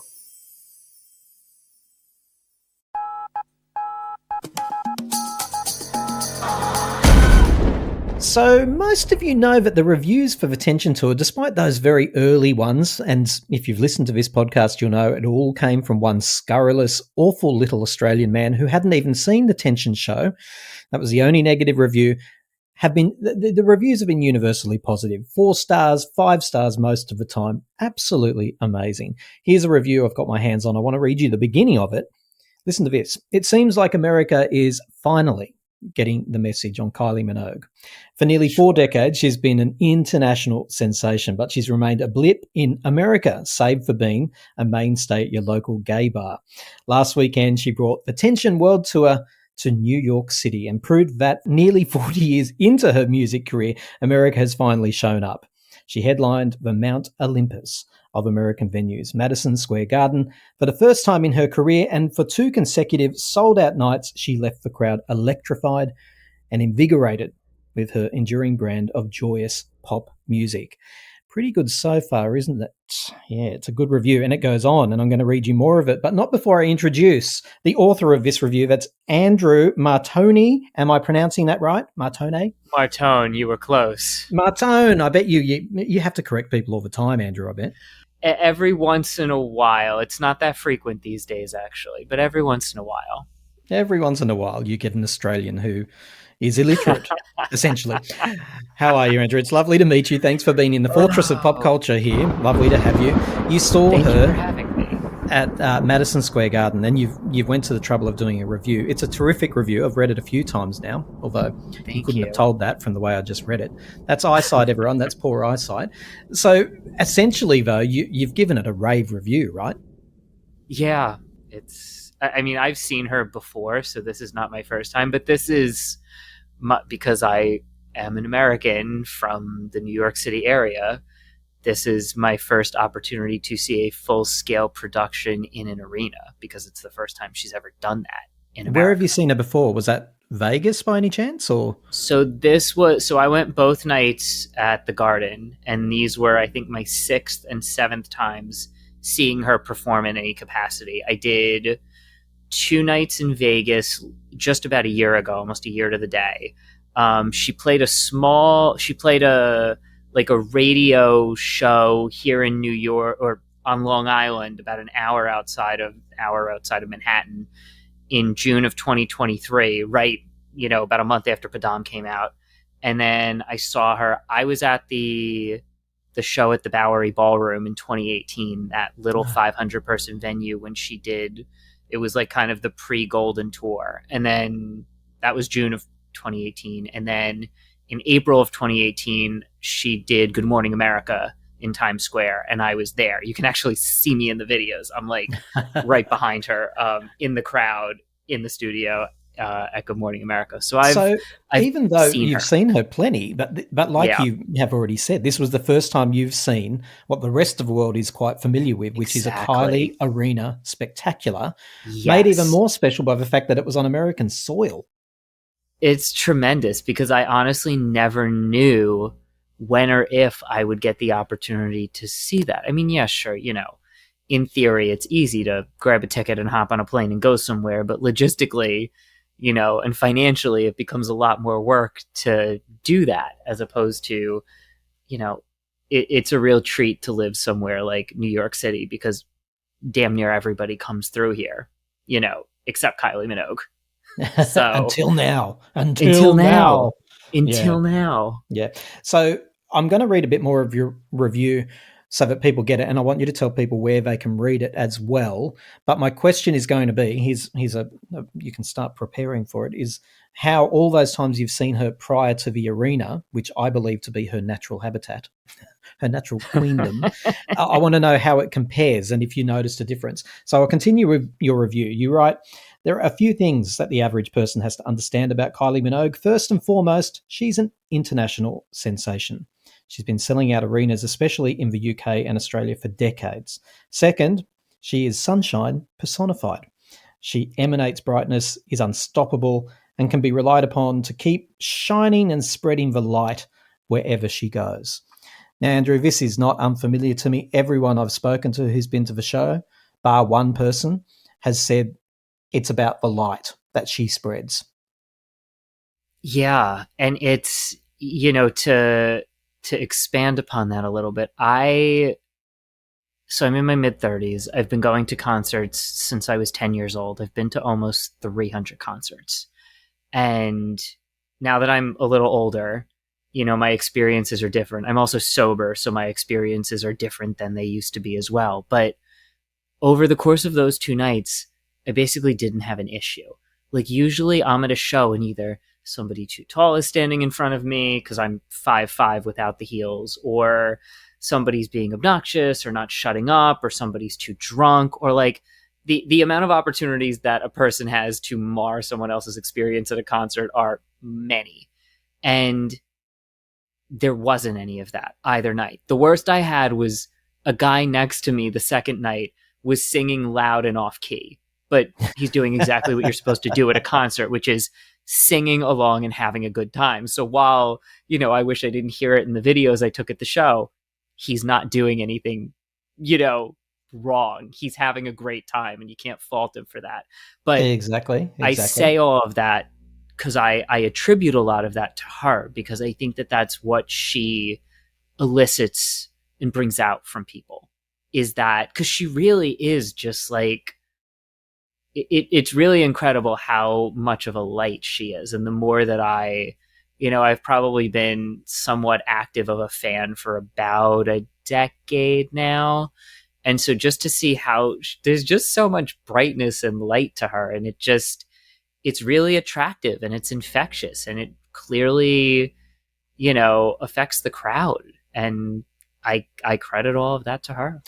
Yeah, and I've got to say that, there must be truth in it, and there is truth in it, let's be honest, because there are so many people who are seeing Kylie for the first time live, and I can't tell you how many times I've heard from people saying, yeah, I thought she would be great.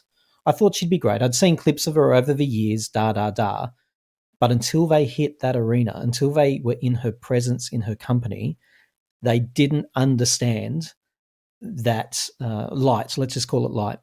It's almost a holy experience what she's exuding. It is.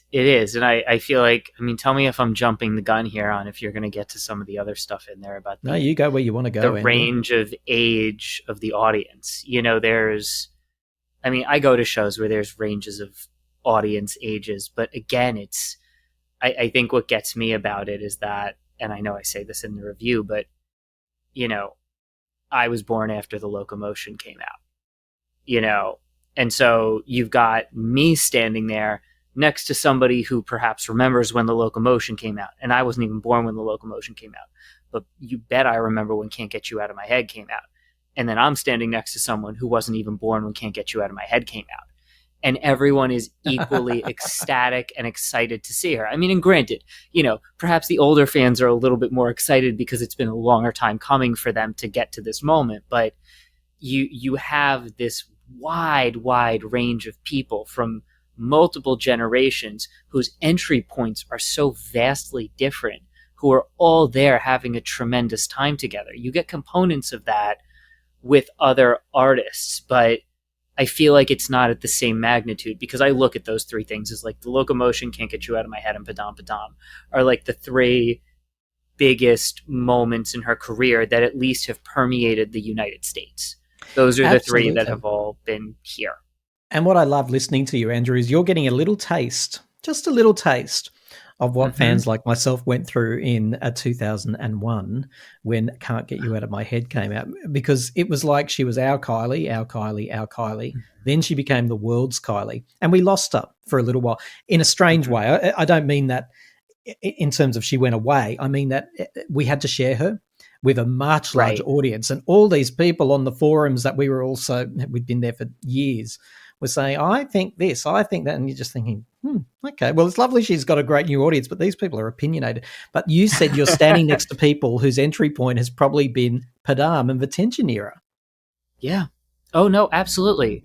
And isn't it a wonderful thing, Andrew, to look at these people who've had a later entry point than you and go, there's something brilliant about watching them get it, watching the penny drop. And also knowing how much there is for them to get still. And knowing that, because and I don't even have it all. I have a lot of it.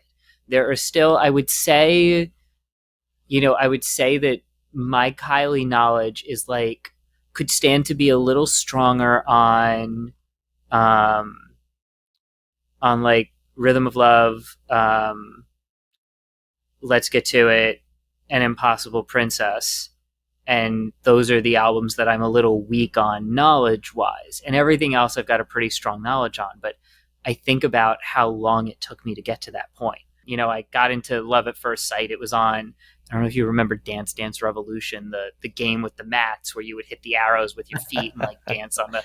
It was on my Dance Dance Revolution game, and I had that. And I remember when Slow came out, but like nothing... I didn't get fully pulled in until for some reason, randomly, like I remember getting Body Language in like maybe 2014, 2015, and like giving it some time and like, oh, okay, this is a good album. And that's how it started to develop over the last decade.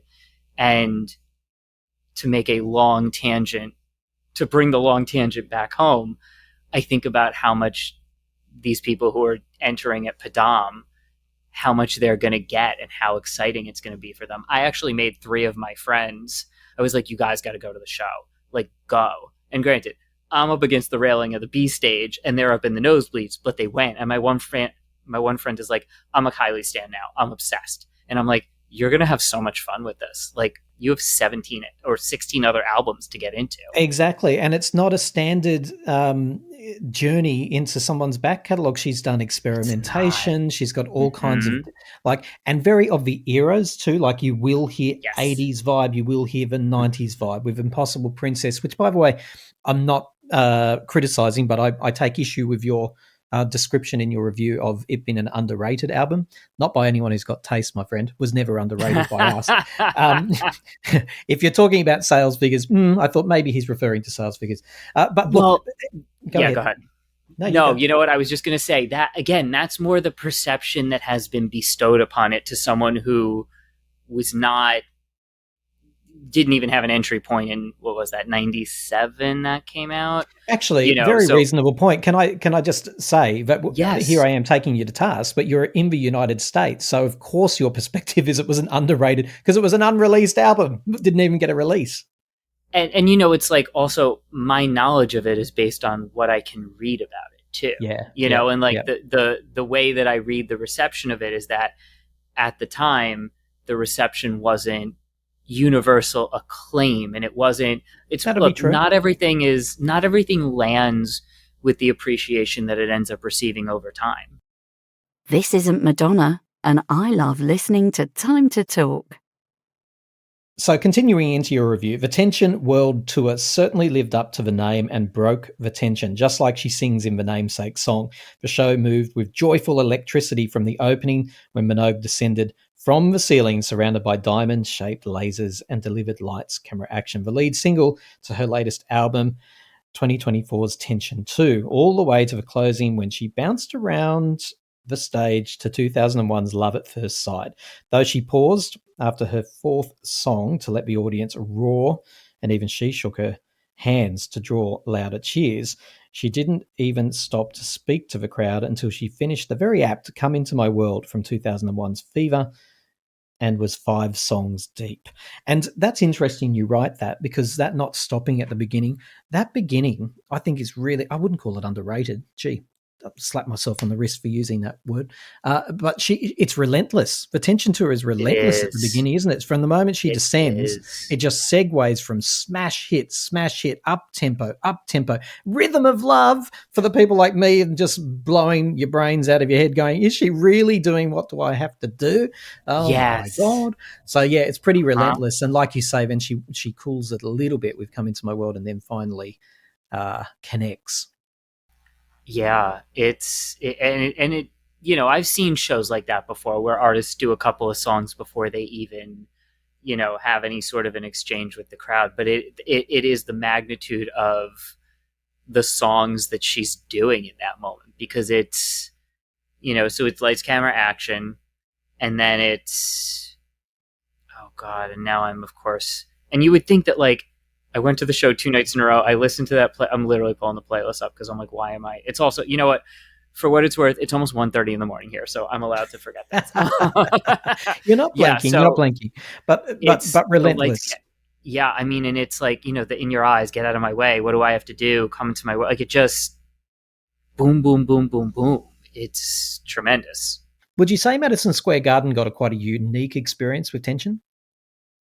It's hard for me to say that, and to also say that authoritatively, especially because there's so much that comes through there. But I mean, I think that, to kind of extract the one piece of that I can certainly 100% agree with, which is that there is a uniqueness to the experience, because it is really just, she is, in a lot of ways, and I mean this respectfully because I am a big Madonna fan too, she is in a lot of ways the anti-Madonna, because there is so much controversy and politicism that intertwines itself and interweaves with Madonna and her music. And Kylie is the antithesis of that in a way that, it doesn't feel like one is intentionally trying to not be the other. It just feels like they're both very intentionally themselves, in a way that Madonna is an extremely outspoken, political, thrives on controversy, and Kylie just thrives on having fun and making fun music. And it just, they are just compared because they both make pop music, which can be on the cutting edge at times and operate differently. And it opens Kylie right up for the criticism, particularly from the Madonna fans.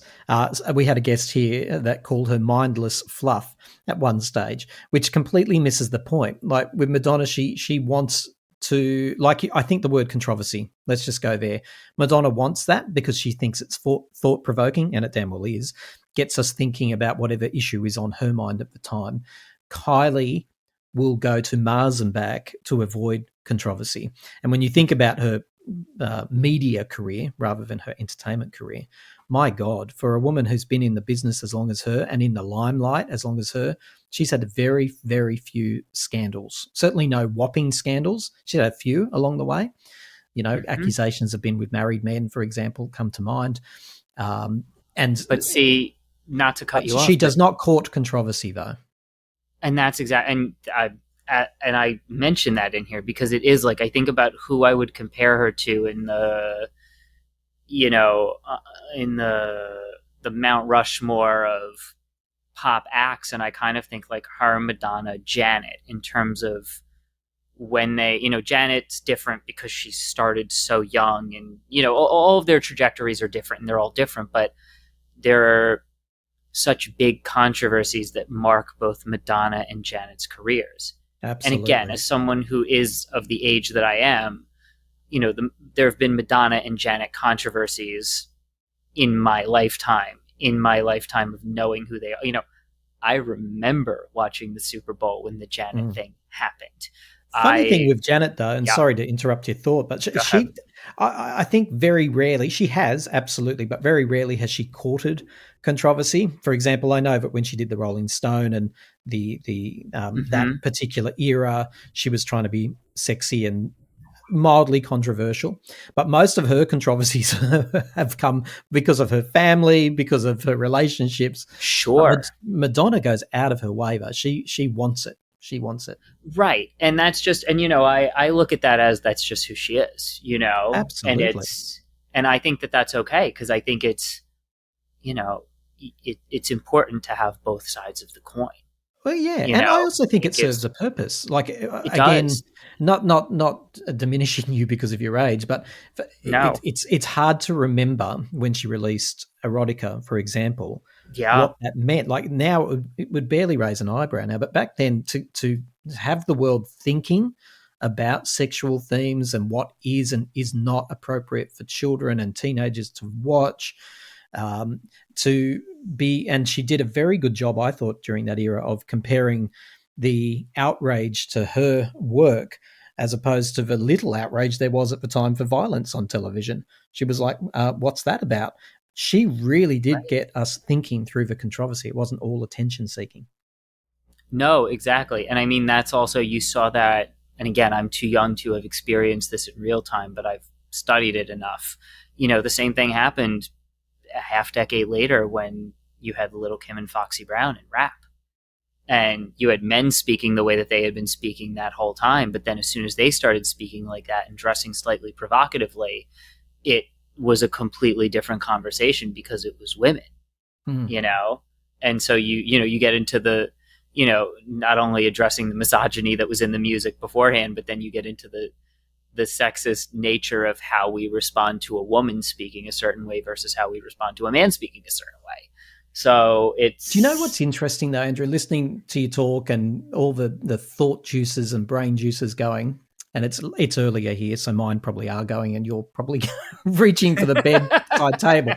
But you're making me think, because isn't it interesting that all these people who I admire for making maybe social or political statements like Madonna and the artists you've just mentioned, but out of all of them, Kylie has made every bit as much of an impact on issues relating to empowerment of women and females simply by being herself. Yeah. And that's the beautiful thing, is that, again, it's like they are all so important, because it's, you are able to have Madonna doing it the way she does it, and then you're able to have Kylie doing it the way that she does it. And I love that so much. I value it. I appreciate it. I admire it. And of course I respect it, because even to double back to the controversies, like, I don't know anything about Kylie controversies. I feel like I may have read something about something once, but I couldn't even give you a hint of what it was. She used the F word in New York. That's about as bad as it gets. I mean, shit, who hasn't? It's part of it's how we say hello and goodbye in New York. How the fuck are you? Yeah. I was shocked. I actually thought it was a rumor. It wasn't that long ago. It was during the Tension 2 sightings, and I've had it confirmed by many people who heard it. So not just one. Was it? Go ahead. Sorry. She literally. I think she might have signed one autograph by that time, or maybe it hadn't quite started. Oh, but it was about at the a door rough trade signing. Yes. I heard. I heard that. But again, it's like one of those, like, right? Go, like, Kylie. that's the fans might know about And that's that. not Like, a that did not controversy. even make it. Yeah. I'm being facetious, of course. I'm being facetious. Now, time's going to beat us, Andrew. I want you to tell me, as someone who was there in this, absolutely, there's no question about it, historic moment in Madison Square Garden. Tell us why people should go to the show if they can, because it's still got a long way to go. Go to the show, because it's, first of all, my mantra is go see people while you can. Well, I don't think she's going anywhere anytime soon. I've seen more than enough people that are not here anymore. I've seen legends that are gone and long gone. Go see people while you can. And I would say, especially for her, because I hope that there's more arena tours in the US, but I just feel like it's always going to be a bit of an uphill battle with her in the United States. So if she's coming to your area, go to the concert. And you should go to the concert because it's literally 2 hours of joy and just fun and good music.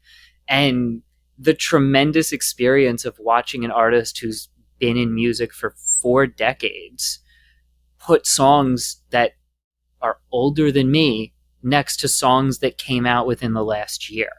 And there's something really profound about seeing those things blend together so well and be able to work together. And it's just, I mean, even like when I was listening when Tension came out, I was like, she's doing 80s vibes here. And it's like, you're literally listening to her do an 80s vibe that's different than the 80s thing that she did in the 80s. It is a tremendous experience to see an artist of that magnitude and to just see how into it she is too. Like, she's giving you 110% every night. And it's an incredible, incredible thing. I mean, I went 2 nights in a row. I want to go again. I can't, but if I could, best believe I would. That says it all, doesn't it, really? That says it all. You go 2 nights and you still... I'm sure I'm not putting words in your mouth by saying it's not just the show you want to see again. It's the presence you want to be in for another couple of hours. Yeah, absolutely. Yeah. Where can people find this article you've written, Andrew? And I do really mean it when I say it's a great article. I could tell a fan had written it, to be fair, but I really enjoyed reading it. I've read it at least a couple of times, if not more. Thank you so much. Where can people find it? So I have a Substack. It's andrewmartone.substack.com. My socials are Soul Atlantic on whatever platform you're on. I'm probably there. I don't know how frequently I'm on this one or that one or the other one, but that's where you can find me on social. I'm probably in some of those Kylie groups. You might see me in there. It's probably have that username too, but yeah, Andrew Martone. And for the very old people out there listening, which is most of you, let's be honest, just look him up on Facebook, Andrew, and it's Martone. That's right, isn't it? Yes, that is correct. And you'll I can't find even him remember there. I can't remember what my profile picture is, but if you click on my profile, the header is a picture of Aretha Franklin. So if you see Aretha, you found me. Excellent, excellent. We'll be able to do that, not a problem at all. And it's Martone. Yes, it's Martone. Yes, I got it. I just wanted to test myself. Andrew, it's been a pleasure talking to you. I love talking to Likewise. the younger Thank you. Kylie fans. It's always a pleasure to get their view of the world, and particularly I love talking to the United States fans because they've got a totally different take on Kylie. Like you say, the entry point means everything. But it's been an absolute pleasure, and I hope you get Likewise. to see Kylie again really soon. Thank you so much, and I hope you do as well. It has been absolutely wonderful to talk to you. This was worth every minute of staying up until almost 2 o'clock in the morning.